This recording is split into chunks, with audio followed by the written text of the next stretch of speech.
18 haba harimo abazamu akenshi 2 cyangwa 3. yego Aba bazamu umuzamu bamwambikaga turi kugendana bakamwambikana nimero ze na jezi isa nini y'umuzamu uri mwizamu. Hagiye batera umupira akawutera ariko bakaba bizi ko mu myitozo uyu muzamu wicaye ku hano kuri bench iyo bageze mu gihe cya penalty ari uragemo uri kumva tazatabaraho rukomeye akaba hari abizi. Ni nabyo Imana yabwiye Nuza Elisa mu Kinyarwanda, Icyongereza, Igifaransa, indimi zose arazizi kandi Bibiliya aho babisoma arayifite. Ariko umuntu akaduka hariya ngo ni amaprofeta akiremereza agakanga akabayobya akabashyira ikuzimu bareba abantu b'abagabo n'abagore babo bose bareba. Buriya rero njya mbireba nkavuga ariko Imana yanjye abantu ariko bari abatipe bo baba babanje no kubaroga. Urumva hari imitongero batongera muri ziriya sengero zabo ngo bitango nikora icyo mvuze. Umutongero wakora icyo mvuze rero iyo wagufashe nta bundi bwenge nyine ubwo uba wafashwe. Imana ngo byanditse muri Bibiliya ngo umuzuko uzaba ngo none utangiriye inama kandi ngo ikintu cyamwishe ngo ni amafaranga y'umugabo yibye bari gusambana. Umuzuko nibuhereyeho ngo birare yavuze ko abantu bazazuka kabyaramwe bujye nyine urumva kandi ko nisi ari ikinyoma. Buruzi ko ushobora gusanga nira ari pranka yura munyamakuru n'abantu bose bari bashoranye bagashoramo agati yo ndakora inkuru y'umwaka mbona ngira ngo hari byaje kurangira nabi Yes, ndagusuje kandi nkwaye ikaze mu izina rya Yesu Kristo. Amahoro y'Imana bane nawe, ndagukunda ndakuyegereje ndagusengera. Nifuza ko umwami wacu Yesu Kristo yakomeza kukubera imbaraga. Imana iduhaye umugisha kuri Prince Robert Rwanda ndetse no kwibuyezima TV kuba tugiye kuganira n'umwana w'Imana nyine Prince Robert. Reka tubanze tumusuhuze. Ikaze Robert. Nishimiye kunyakiye. Uranye nkwaye ikaze. Murakoze cyane. Ndashima Imana. Umwami Yesu arakurinze. Abanye nanjye amahoro. Imana ihimbazwe cyane. Ibyo atarakora twizeye ko azabikora. Ni igihe burya ngo abari ikibazo cy'igihe. Yego. Hanyuma ntabwo nshaka ko wenda tuza gutinda, ndashaka ko twinjira mu kiganiro gutya. Yego. Abantu baravuga bati twebwe Imana iri muri twebwe ikimenyetso. Naho Imana yadukuye. Twari dukennye iradukenura. Twari dushonje iratugaburira. Twe twambaye ubusa iratwambika. Imana yatugiriye neza, yaduhaye amazu, iduha amamodoka, iduha abagore. Noneho ikintu gikomeye kavuga ati uriya muntu wibeshye ukamuvuga nabi akorana n'Imana yaransengeye ndakira. Ndwara nari ndwaye ndakira. Nubwo yaba umunyamafuti cyangwa yaba ameze gute ariko arimo Imana kuko narakize. Roba ukurikije ibyo byose nkubwiye nibyo nawe ugenda ubona ni ikimenyetso cy'uko umuntu ari muri Kristo cyangwa Kristo ari muri we. Nuko akora ibitangaza nkuko abantu babyibwira. Ndeka mvuga ngo yego cyangwa we. Iyo ndi kugana n'abantu nkunda kudahita nahoranya Nuza side ndiho. Yego. Kuko impamvu bamworesheje yego cyangwa oya Bibiliya dusaba gukoresha icyo gisubizo. Yego yanyibe yego na oya yanyibe oya. Yego. Hari abantu bazi Imana mu ntekerezo zabo. Yego. Noneho Imana yikabitabazi. Abo bantu biba biri yego kuri bo. Abantu bazi Imana mu ntekerezo zabo. Ariko Imana yitabazi. Noneho hakaba hari n'abandi bantu Imana izi batarayimenya. Sinzi niba uri kunyumva neza. Akaba ari urugendo bafite rwo kuzashaka icyo Imana ishaka bakayimenya.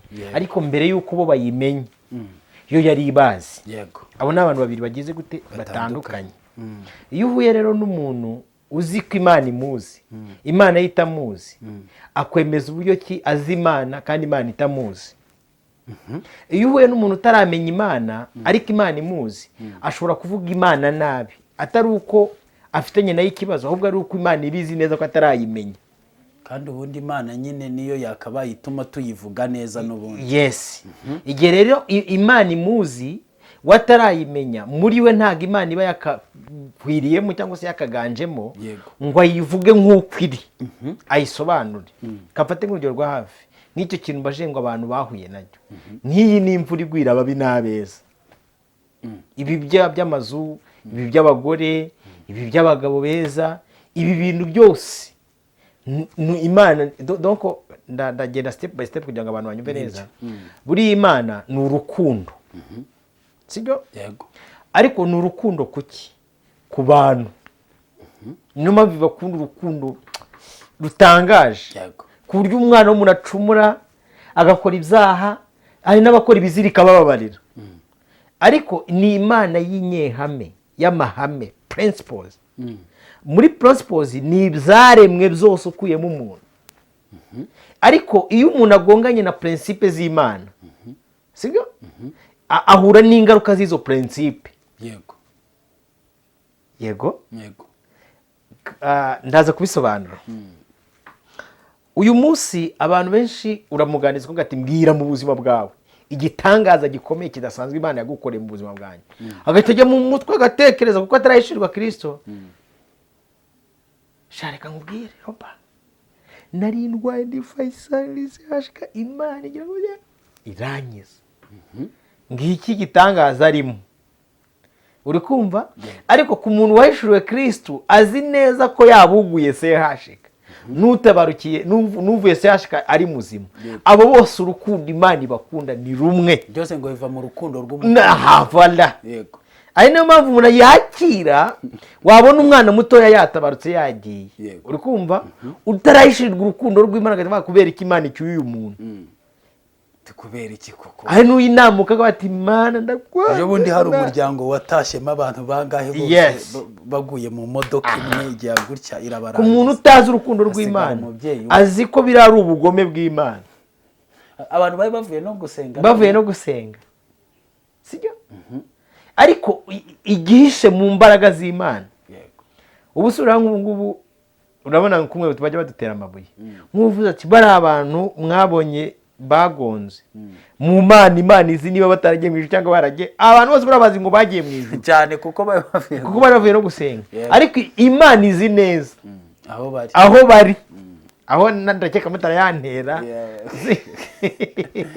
aho twabwira abantu ko imana idatwarwa n'amarangamutima imana nta marangamutima yo kuvuga ngo reka ngo mpfe kugira gutya ngo kubera izi mpamvu ni yamahame za principles iyo warigonze ubwo warigonze yego sibyo noneho umuntu ukamuganiza ati igitangaza gikomeye imana yakoze ni iki sharoba imana yamaye inzu muri Kigali kabisa hehe se Nyabisindu hashira iminsi 2 bataha ahantu umujyi wa Kigali uri kubona vision ntibijyanye pimukureho 90 ikurireho amabati n'inzugi zawe bijyanye aragiti itarabivanga n'amatafari yes sibyo ariko umuntu wahishuriwe Kristo by'ukuri wamumenye sinkuciye mu ijambo wavuze ibyiciro bibiri ariko ubwo numvaga ko ugomba kuvuga n'ikindi cya gatatu ari nacyo ugezeho wavuze umuntu imana uzi imana ariko yitamuzi mu ntekerezo ze wibwira ko azi imana ariko yitamuzi uvuga n'umuntu noneho imana izi ariko we atarayimenya noneho ubwo hari undi muntu wa gatatu rero ni umuntu byabaye mahwe we n'imana bamaze kumenyana niwe naringezeho nemeze ngo ariko umuntu we uzi Kristo by'ukuri somera Yesaya 9:5 Yesaya ibice 9 umurongo wa 5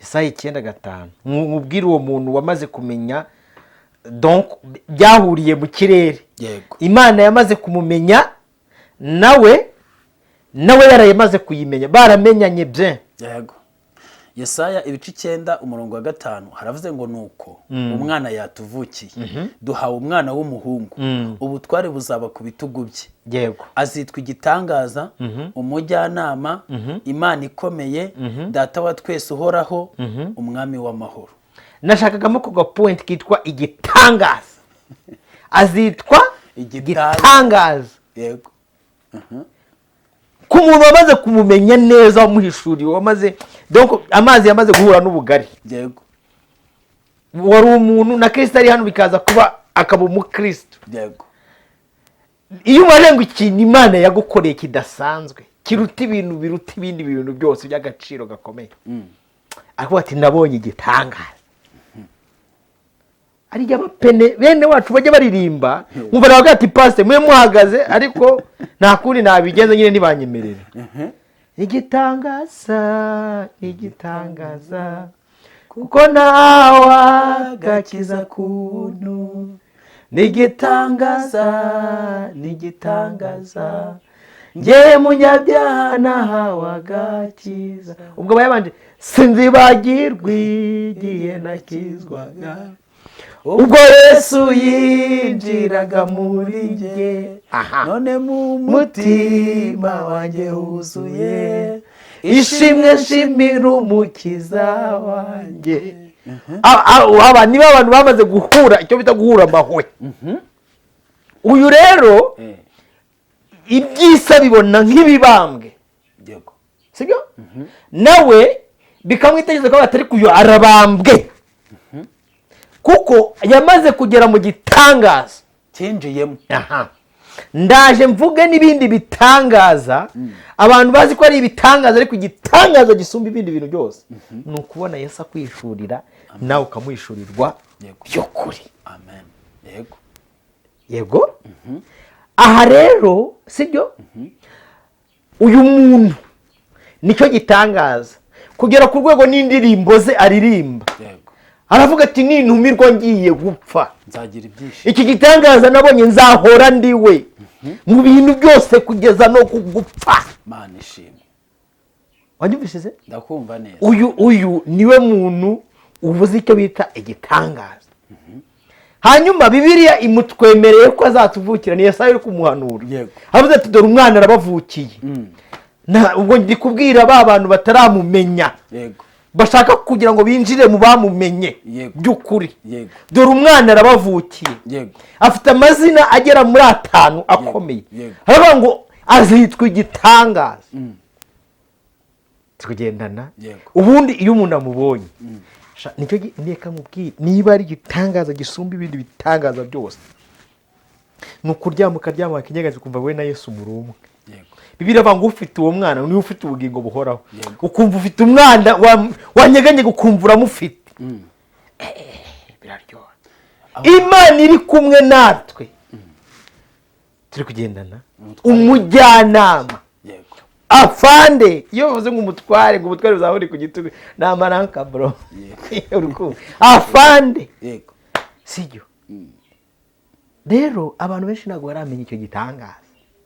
Nicyo gitangaza cya mbere kibaho isigira. Muri uvuze ikintu kimwe umuntu utajya wishimira ko yamenye Kristo. Akaba yumva ari ibintu bisanzwe nyine biraho. Abo agashimishwa nuko yaguze imodoka. Nuko nyine yabonye imodoka, yabonye ibyo bintu byose. Yego. Ashobora kuba azi Imana ariko yitamuzi.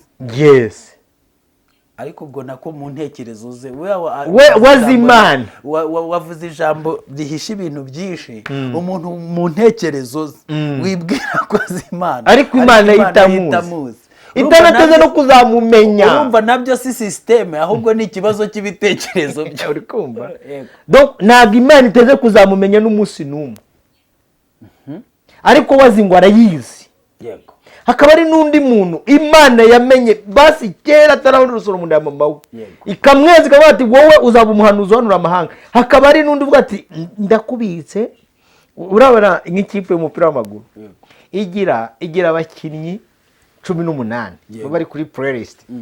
Muri 18 haba harimo abazamu akenshi 2 cyangwa 3. Yego. Aba bazamu umuzamu bamwambikaga turi kugendana bakamwambikana nimero ze na jezi isa n'iy'umuzamu uri mwizamu. Hagiye batera umupira akawutera ariko bakaba bizi ko mu myitozo uyu muzamu wicaye ku hano kuri bench iyo bageze mu gihe cya penalty ari urajyemo uri kumva tazatabaraho rukomeye. Akaba hari abizi. Ni nabyo Imana yabwiye Nuza Eliya amaze kwizamura gahanga bati ngende umuzamu ndakaze ibiza ndabimira. Ibara bati nkubwire Eli mfite abandi bazamu benshi bihumbi nashyira mu izamu bangana n'umubare w'Imana yavuze bingahe 7. aho haba harimo akantu ubyishurirwa wowe 7 ubundi ni umubare w'uzura w'Imana. Mfite abandi bazamu baje mu izamu nabo bagahagarika izuba rigahagarara cyane. mfite abandi bazamu bahagarara mu Rwanda bati ibigirwamana bya Bari n'ibya Shera nibirimbuke. Gerageza gufata umwanzuro umwe nabata ako ibintu byo kuza ku mbuga ngo yabaza kuvuga hafi ngiye nyuma ndani ndasenga nabaze ngo yishurirwe Imana itakize amasegabirire ndimwe mfata muri kuko ndanyana naba mu zigamagara ati apozo na aza kwenda iki niyibeshya nabakaza uri ko yego doko nsinge wahera turi kugendana yego. noneho reka mbwire abantu do kurumva n'igice by'abantu batatu yego. abantu bamaze guhishurirwa Kristo ntago imirimo n'ibitangaza igibarangaza barabizi ko ari akompanyuma ari ibintu bibaherekeza. Bibiliya ivuze iki? Mu mujyanama nk'uko bavuze ngo azitwa umujyanama, ubundi umujyanama ni izina ry'Umwuka Wera. Yego. Abantu ntabwo barahishurirwa Imana mu butatu bwayo bwera. Benshi byarabacanze babyita ngo namayobora amatagatifu, ariko Imana yambaye akamero k'umuntu, Imana nk'umwuka, Imana nk'ubugingo. Yego. Niyo mpamvu bavuze ngo mureke tureme umuntu ase natwe. Ubundi ushaka kureba Kristo umurebera mu bamuvuga, ariko bamwe bayaje muwe ntibabimenya kugeza nk'izisa nk'umwabo ndi gukora ikiganiro ngo kwa Robert ngo kari kuvuga ibiki, urumva ari Robert uri kuvuga.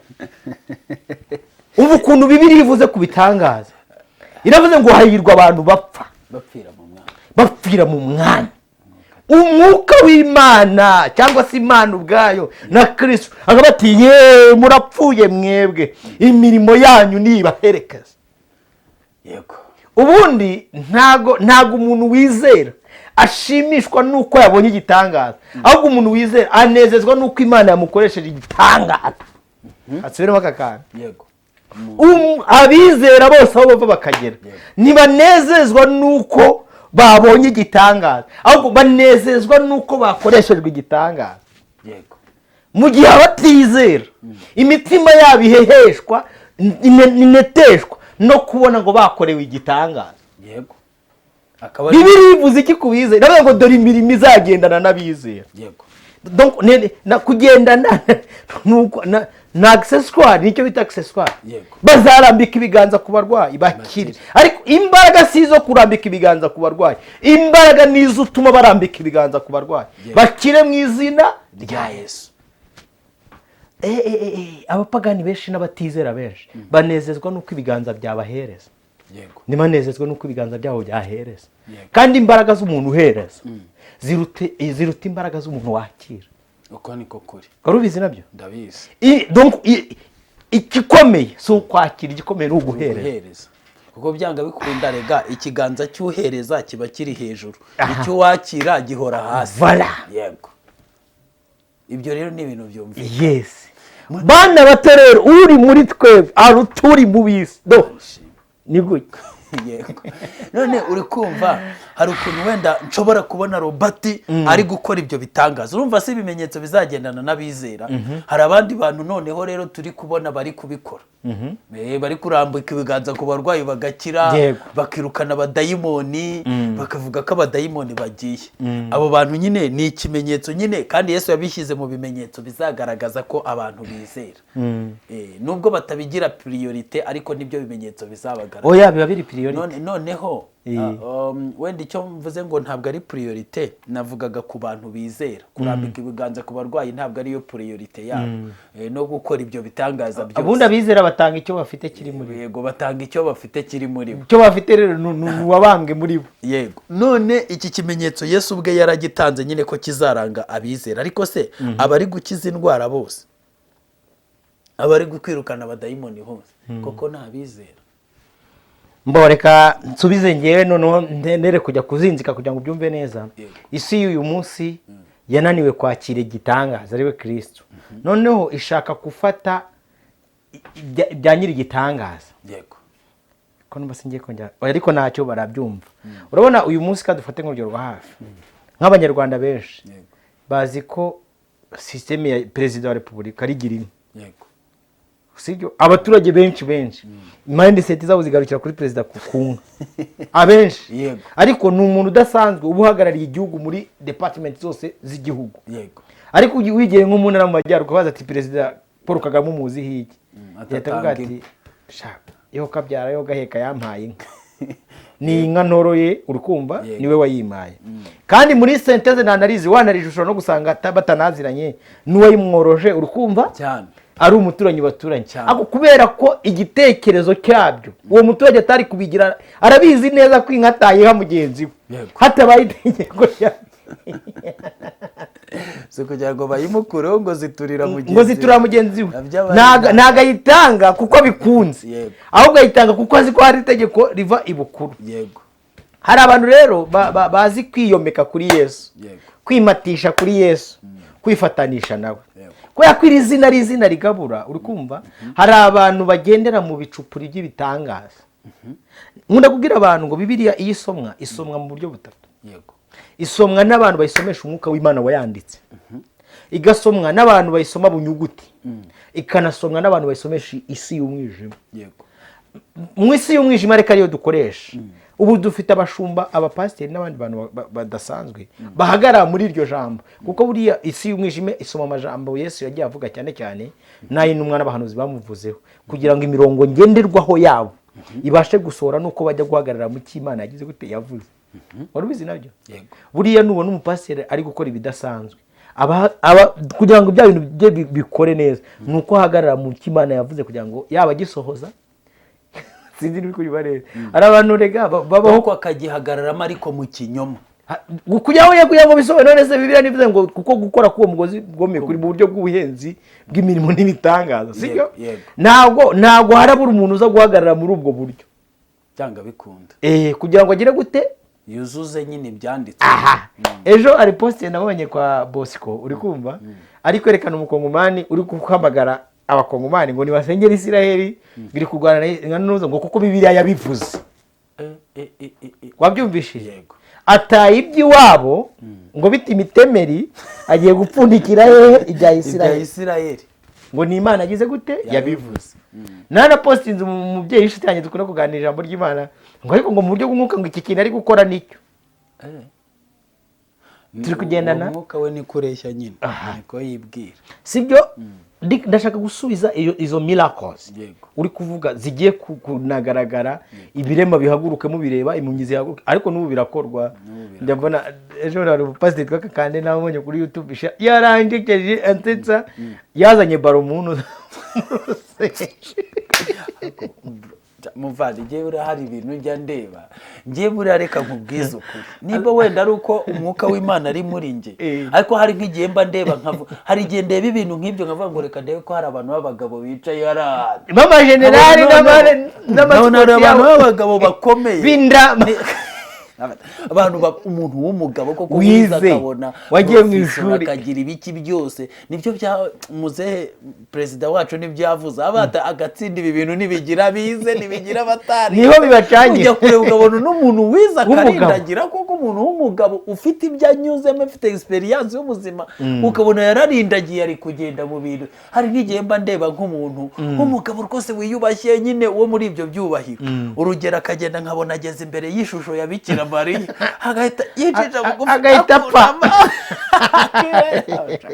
umuntu w'umugabo ukabona umuntu w'umugabo yambaye ishapure irereta hano mu gatuza y'ibiroga biganye umuntu w'umugabo iki kintu yambaye we ntabwo aba abyumva ko kuko ibi bintu koko ari ubu oya hari akantu kajya kabaho no mu madini kabaho urabona bano bagabo bajya bayobora Rayon Sport ntabwo imishinga yabo igihama muri Rayon Sport noneho wajya mu buzima busanzwe ugasanga ntabwo bafite ama business ahamye ukibaza kuki ibitekerezo byanyu byo kuyobora business zanyu zisanzwe bifata gusanga umuntu n'umuntu w'umugabo ahantu ni muzima sibyo ariko yagera mu rusengero ntabe yanagira nura senteze mental tureke wenda kuzura umwuka wera nibura akoreshe n'inyurabwenge Imana yamuhaye wa mugani ibindi bintu tekereza wa mugani umuntu harimo ababa baravumbuye ibintu bagatekereza mu bwonko bwo bukavumbura ibintu ariko umuntu akamuyobya mu bintu by'iyobokamana akamukorera ibintu nk'ibyo by'imipira akajya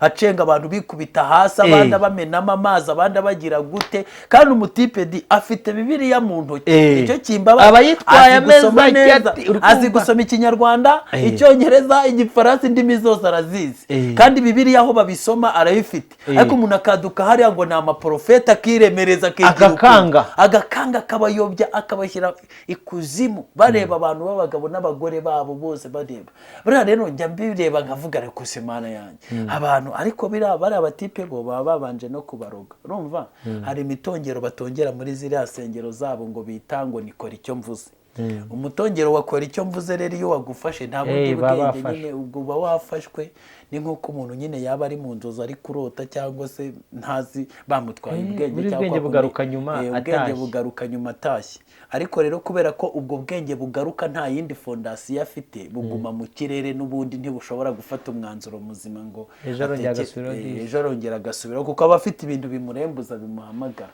rimwe na rimwe nyine ariko of course mu buryo busanzwe ubwo wenda twe tugiye mu buryo buri spirituel ariko mu buryo busanzwe streaming imwe yari muri Jubilee yura mugabo wanuza wa Julienne Kabanda noneho amwakiye bakoma amashyi bavuza induru ahita bwateka ko gasuzuguro nakiki nk'umuntu w'umugabo yiyicare gikumutajya mu yankomera uri kumva n'urujyo nyine nguhaye hari standard abantu bageraho mindset zabo zigapfa yego kuko Bibiliya iravuga ngo Satani yaje kwiba kwica no kurimbura ni step 3 zigenda zishorerana hari igihe rero habanza umurimo wo kwica mindset ikangirika nk'ubi bitangaza na Antikristo mu minsi mike araje azajya bimanura imiririma no kuva mijuru kandi Bibiliya yarabyanditse aba n'abahungu be nyine Paulo yandikira abatesalonike yavuze ko kuza kuwo mugome kuri mu gukora kose kwa Satani gufite ibitangaza byinshi by'ibinyoma n'ubuhenzi bw'ibyaha kugira ngo abanze kwizera ukuri barimbuke ejo ndi kumwe na mwene data Shafi yaragiye ngo niba ari mu muhaza arasinze uko babyita nyine muri Islam noneho yari yazanye shehe yazana n'umusomera uri kumva ndabareba nyine ukuntu ngo bari kudisikita ngo inzira ngo ijya mu ijuru ngo se Christianity ngo na Islam ngo nikiye cyakugeza mu ijuru ndabareba urumva ko yana intervention ari ifitemo dusoje ndabaganira rero akababwira byose nta kimwe cyakugeza mu ijuru barasoma shehe ageze abwira Shafi ati ndakwanze nk'uyu uzana Paulo ndamwanga oyisi y'umwijima yanga Paulo urunuka ati ubwo mva kandi atangiye gusoma bya bintu bya Paulo niko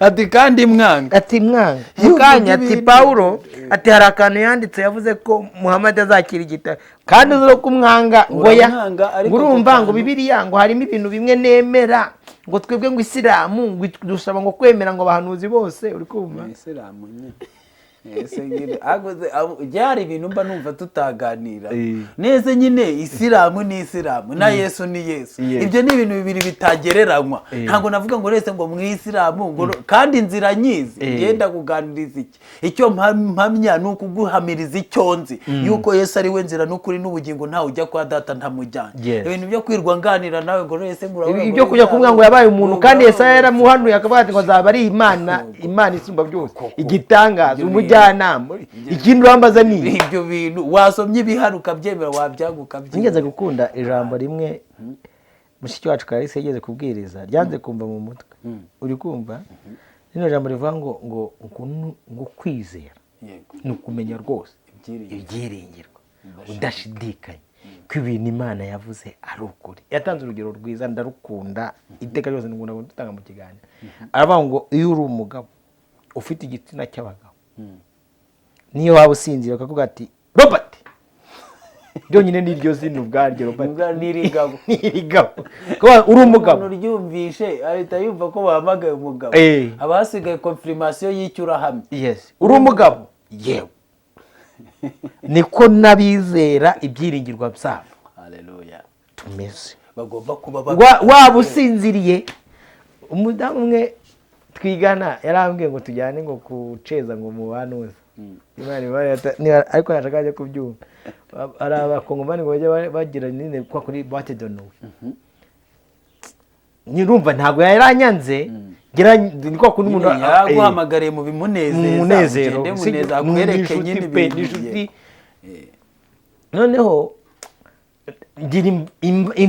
niyo Satani watanje kunganiza ngira intege nke zo kumukanira ukuntu twajyanayo none nangira kwanga rwihishwa makumwe Mariya kuko Yosefu yatangiye kubengwa na Yosefu rwihishwa ngeza umwuka wera arambwira ati kumubwiza ukuri sibyo mubwire ko utigenga ufite umuntu ukugenga hano ukugenga atakwemera kujyaho ndabwira rero reka nkwereke ibi biganza ubona tuzana hano tukagendana izi ntoki n'aya maguru ni iki ntabwo mbitegeka mfite umuntu ubitwara ntawe uri kunjyana rero ntanyemerera ngo ariko ngo ibyo bya bintu byanyu ni ibintu byacu nyine tuza ibyo ni ibintu byacu untwara ni ibyacu ari kuntwara ntanyemerera higeze kujya kubwiriza Nyagasambu ku mama witwa Pastor Grace uri kumva ndagana umunsi uzafata igitsina cyawe ukagicomeka mu cyundi ubwo uzamenye ko Yesu ntawe urimo aho hantu ntago Yesu ntago aba ahari Yesu kwemera ko igitsina cyawe gicomeka mu cyundi ukabona birakunze kandi ukesha amahoro ejo umukongera nta no kwihana ugakomeza ukajya gucomeka umenye ko nta Yesu ufite yego niba ufite Yesu ntabwo ndacyari kubya bitangaza hari igihe nanjye mbwira mu migani ariko abumva bari kumva niba ufite Yesu ibiganza byawe bijya kubatura utw'abandi ukabona muragendanye murabatura utuntu umenye ko atari Yesu muzima utuntu kabisa igihe cyose uzaba ufite Yesu uri kumva utwara umugore w'abandi ukamutwara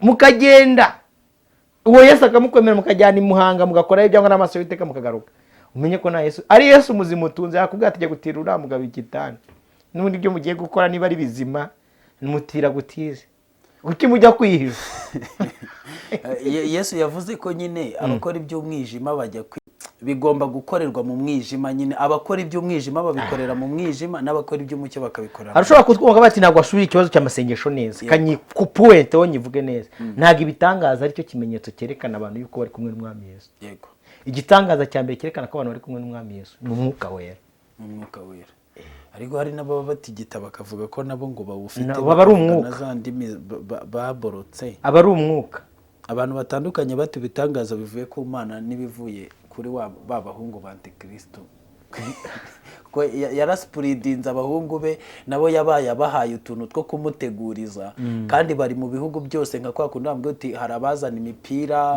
hari abona bavuga ati musoke mujye kurisha hari abazana utuntu hari abona abonye baboza hari ababoza akubara cyo sigitangaz mwana gufata umuntu w'umugore wavuye mu rugo yambaye yiyambitse wajya mu rugo ugashyira mwibasa ugakarabya ku mugabo utari wagasiga neza we nabyo ni ibitangazo rero kumbaza ubu indi bitangazo ushaka ko abantu bagira gute oya rega hari ikiganiro twakoranye mbere buriya kiriya kiganiro kirakomeye niyo mpamvu Imana ishimwe ko dukurikije iki ngiki nyine niba ubona igitangaza umuntu w'amagambo ngo ni porofete akaza akicara imbere ya undi porofete mugenzi ngo nabonye ngo Imana ikurimo ngo nza kukureba bakamushyira imbere bakamushyira agapira imbere bagacenga akagenda adandabira nk'ujujemo African gin niba ari gin niba ari bya byuma babajene bajya bamukajya agenda kandagira mu muhanda atabasha gukandagira hari igitangaza kirenze icyo uri kubaza ngo tuzamenya gute ngo ibitangaza by'Abantikristo n'iby'abana b'Imana biratandukanye ariko hari n'uburyo bishobora no gutandukana wenda turi kugera ku musozo abantu bajye bareba ati igitangaza gikozwe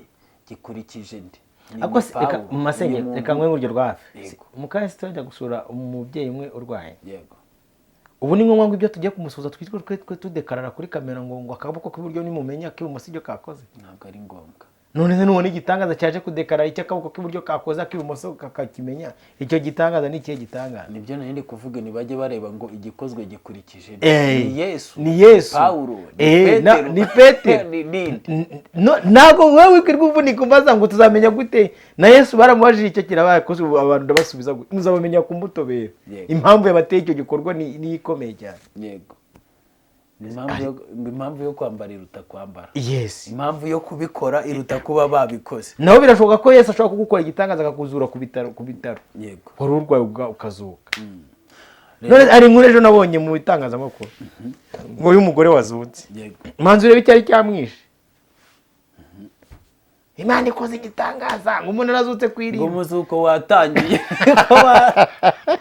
Yanyuje Imana ngo byanditse muri Bibiliya ngo umuzuko uzaba ngo none utangiriye inama. Kandi ngo ikintu cyamwishe ngo nta mafaranga y'umugabo yibye bari gusambana.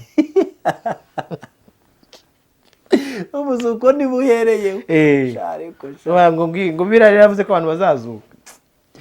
Kabyara buje nyine urumva kandi ko kunise ari ikinyoma. Buruzi ko ushobora gusanga nira ari prank yura munyamakuru n'abantu bose bari bashoranye bagashora bagatiyo ndakora inkuru y'umwaka. Mbona ngira ngo hari byaje kurangira nabi n'ubundi naje kubona ko yakomeje agapfa. Naje kubona umunyamakuru akoze inkuru ati biragiye nabi n'ubundi irangira byo kuzuka biranze. Nta muntu hari ahantu harimo ubwiro bw'Imana, nta muntu n'umwe wemerewe ufite uburenganzira bwo kuvuga ibintu bibera mu rugo. Wari ubizi nabyo kuvuga ibintu bibera mu rugo ntago yari kugaruka. Lazaro se wigeze wumva bivuga? Ntabyo yavuze. Sawa. Ni ukuvuga ngo rero ikintu twabwira abantu wenda turi gusoza kubera ko kuza k'uwo mugome mu bintu bizazana antikristo kandi nanone wamaze kuza nk'uko ijambo ry'Imana rivuga n'ibitangaza by'ibinyoma birimo n'ubuhenzi bw'ibyaha. Iyo bavuga ubuhenzi wumva icyo ari cyo? Ubuhenzi dusobanura ubushukanyi mu buryo ubujijisha utamenya ugasiga amarange igikuta cy'intuza cya imva yererana imbere ari inyo ugatera amarange ibintu byose. Ubwo buhenzi bwose rero ngo buzatuma abantu banze kwizera ukuri bizera ibinyoma. Ariko ndanashima Imana ko ari abanze kwizera ukuri n'ubundi abanyakuri bazaguma mu kuri kwabo kandi bazakomeza gutandukanya ukuri n'ikinyoma kuko data wa twese cyangwa umurengezi wabo azi yabahaye ubushobozi bwo gutandukanya uko kuri n'ikinyoma. Reka mbwira abantu aka kantu kugira ngo abantu batwumve neza. Yaba abantu bakorana na Satani ntago baba bikoresha. Aba ari umwuka wa Satani uri kubakoresha. N'abantu bakorana n'umwuka w'Imana ntago bari bo babikoresha. Nukuri icyaka twicaje hano sura nkuko tugira za YouTube. Abantu muka tubone ngo mugire ngo turinjije. Ibyatuma amavi yuzaza tuba tubizi.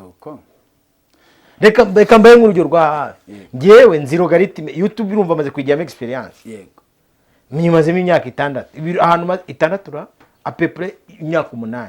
Ibintu maze mu myaka 8 ubu bifitemo ubumenyi. Sinzi niba muri kunyumva neza. Mbaye nkuko abantu baba batekereza ari ibyo nshaka by'ubutunzi nibi. Nzi uyu munsi nzi logarithme ya YouTube ikunda. Nzi n'ama image ikunda. Kanya kubwira. Image ikunda nkamutabaruka. So ujye umubona uri ukorana na Kenisi. Iyo ufashe agaceke ukagakataho ukavuga ngo noneho mutabaruka. Robo hejuru cyane. Iyo si ya mbere Scovia. Nuza Rutayisiri. Turi kugendana aba ba Solange w'umuhanuzi. Hari ama logarithme YouTube iba yarafashe. Donc ikayasettingamo nibabona nuza yayo bakora icyo bita recommendation. Sinzi niba uri kunyumva neza. Mbaye ndi umuntu uzi ibyo nshaka nakabikoze. Njya gutangira cyagiye yacu no yitwa umugezi. Sinafata agace kamwe ka Scovia kagize 60 uri kumva. Donc ibyo turabizi ariko uri muri twebwe naga twemera kuza muri ibyo ngibyo. Afite ukuna dutwara kabati mwicare hasi muvuga ibi. Nari maze igihe ndi gusaba ngo bantera inkunga yo kugura kamera none ngeze aho numva birandambiye kuko ngiye burya mbivamo ndavuga ni ngenda biretse ubwo nyine uzabishaka zabikora utazabishaka zarurere kubera ko nubundi ntabwo nyobewe nk'ibiganiro 3 cyangwa 4 nakora ubwabyo ngo bingurire kamera ariko ubwo nabivangwemo n'iki n'abantu baca ku ruhande ngo ariko ngo ubundi ngo iby'abakozi b'Imana mukeneye ngo ni ngombwa ngo umuntu wese ngo aze ngo mwirwa musabiriza ngo nimba umuntu arwaye igicurane ngo yarwaye ngo igicurane ngo narwaye ngo nibagize gutenga ibi byose ngo ubundi ububwirande kandi mu yandi magambo ibyo bintu umuntu avuze ni ukuri psychologically urukumva sibyo ni ukuri ngemba mwenda bombagiranya n'umuntu witiraga akitereka akavuga ko Mariya ari indaya sibyo umuntu wahuye na Mariya barafashe irembo yego akahura nawe atwite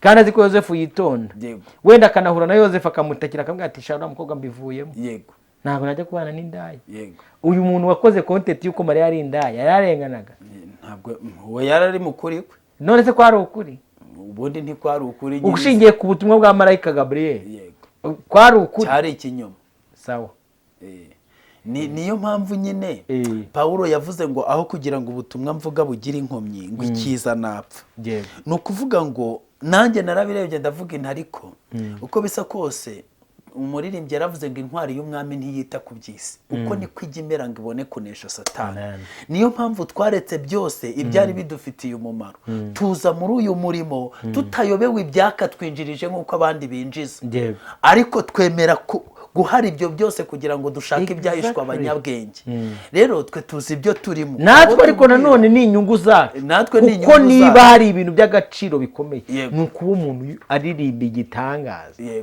biraryoha tube tuvugisha ukuri kuba twakese umwami n'ubuki twere kureba ngo ntabwo twafashwe ku ngufu twarabyemera ni amahitamo yacu icyatumye tubyemera ni uko tuzi akamaro kabyo ni n'inyungu zacu kandi nanone kubyemera ariko umuntu yatanze urugero rwiza rwa zahabu ukuntu bacukura zahabu bura umenye processing ya zahabu cyangwa ya peteroli cyangwa ukamenya processing y'ubuki cyangwa iy'amata sibyo yego ushobora kujya buri umuntu ushaka kuzagera ku rwego agira inka ihaka ikabyara akajyana amata kunuza aravunika brother inzuki burani hari zirahomba zigatara zikajya ariko iyo zigeze ku buki ko nabizera tumese niba twarasogongeye tukamenya ko Yesu agira neza muri we araryoshye muri we aruzuye muri we ameze neza ubu buryohe rero nibwo bwaduhombesheje ibi ngibi niyo mpamvu Pawulo avuze ati ibintu byarindamu yanjye dogiteri byarindamu yanjye byampindukiye igihombo kubwo kuronka Kristo urumva yakoze comparaison icyo bita comparaison no gufata aziko numva bikiri kumanuka gukora comparaison ni biruta cyangwa birutwa ushira balancing ukaba kwese Yesu nakiriye namenye namize ariwe nibi kiryoshye niki hari ubutunzi butagira akagero nasobanura rino jambo rivuga ngo dore ingorano z'abizera nizi eshatu ubukire icyubahiro n'ubugingo buhoraho mwuka haramaye kubisobanura sanga umutunzi wa mbere ku isi wese ahantu ari ni umuntu utunze umwuka wera niko kuri iyi korari nayo ndi kunenga hari indirimbo yari yabanje yari yaririmbye neza nayumvaga nayo nguzura umwuka wera ngo twebweho icyo turusha abandi nuko twasezeranijwe ubugingo bw'iteka icya kabiri tubika ibikamba ry'ubugingo buhoraho iryo Imana yasezeranije abagize gute abayikunda Imana ishimwe cyane ibi byiringiro byacu tugoswe n'abahamya b'abatubandirije nibyo bidutera guhanga amaso Siyoni tugatumbira isi tukavuga ngo wasiwe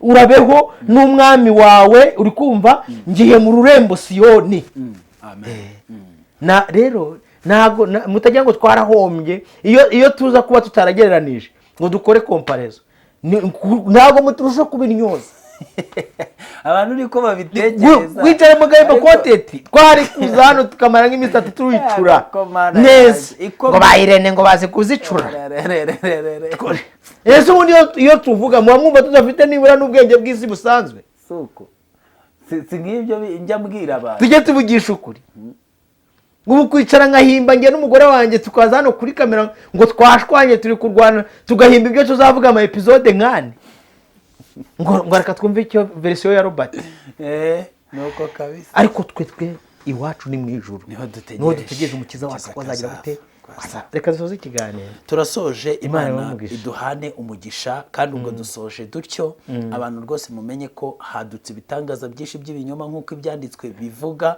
kandi ibyo bitangaza byinshi by'ibinyoma nibyo kuyobya abantu mu minsi y'imperuka rero abantu baharanire kumva ijwi rya Kristo iby'ibitangaza babirekera bari gukora ibitangaza kandi bumva ijwi rya Kristo kugira ngo Yesu ari ukonfirima icyo gitangaza giturutse ariko nawe ufite amaso areba kandi ufite n'amatwi twiyumva. Nyamuneka ntimukajye mumera nka ba bantu Gideon yamanuye ku kagezi ngo bagatangira kujabagiza ururimi nk'imbwa, ahubwo muyoze amashyi mubanze kwitegereza ngo ni ibiki tugiye kwinjiza mu mibiri yacu mu buzima bwacu. Reka tubashimire. Robert, turagushimiye kubwo umwanya utuganirije cyangwa se uganirije n'abakunzi bacu. Imana iguhe umugisha. Amen. Amen.